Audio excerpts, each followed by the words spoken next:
Welcome back to A View to a Grill. I'm Johnny, and today we're going to talk about the 4 biggest mistakes I see beginner charcoal grillers making. Now, if charcoal grilling was this easy, everyone would be doing it. Mistake number 1 is poor charcoal management.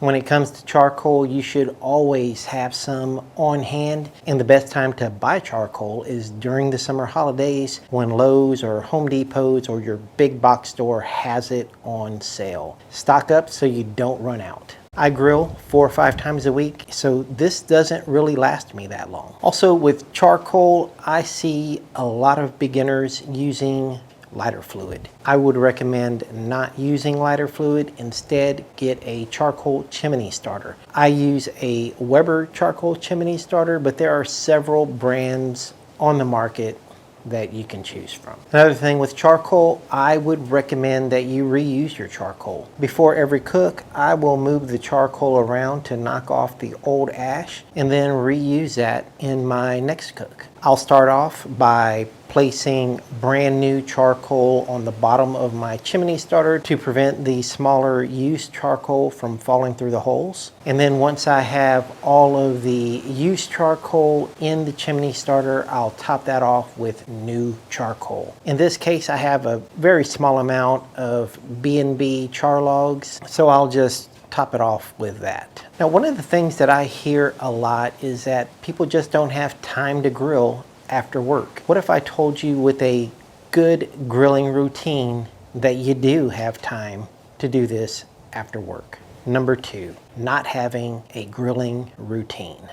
Start your grilling routine off by collecting your used charcoal. Once you've collected your used charcoal, go ahead and get that lit. While your fire is starting, you'll have about 15 to 20 minutes before that charcoal is ready. This gives you enough time to clean your grill. And lately I've been using CitraSafe. I find that it works well with your grilling routine because with CitraSafe, you clean your grill while it's cold. Once you're done with that, it's a great time to season your protein. For a weeknight cook, I like to do thin pieces of meat. Grilling time on these could be between 10 and 20 minutes. Once our protein is seasoned, it's about time for the charcoal to be done. So we'll get that into the grill, get the grates back on, and closed for preheating. Now, you'll just cook your protein. From start to finish, you can have dinner done in less than an hour.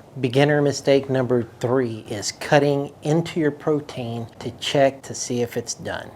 Now, how many times have you seen someone do this just to see if their steak is done? Don't do that. Instead, use a thermometer. If you're a beginner, you might want to check out the Weber Connect Smart Grilling Hub. For a new beginner griller, it actually does have its purpose. I have a whole series on the Weber Connect.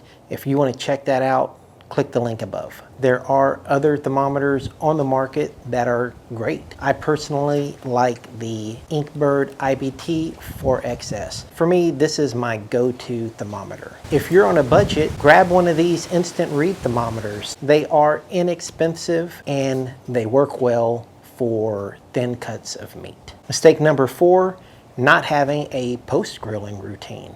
Now, this is important to set you up for your next cook. The best time to clean your grill is when it's hot. So once you've pulled your meat off the grill, immediately use a wireless grill brush to scrape off the grill grates. Also, I like to turn the grill grates 180 degrees just to clean the indirect cooking side as well. Once you're done cleaning your grill grate, put the lid on, shut down the top vent and the bottom vent. This will snuff out the fire and save any unused charcoal for your next cook.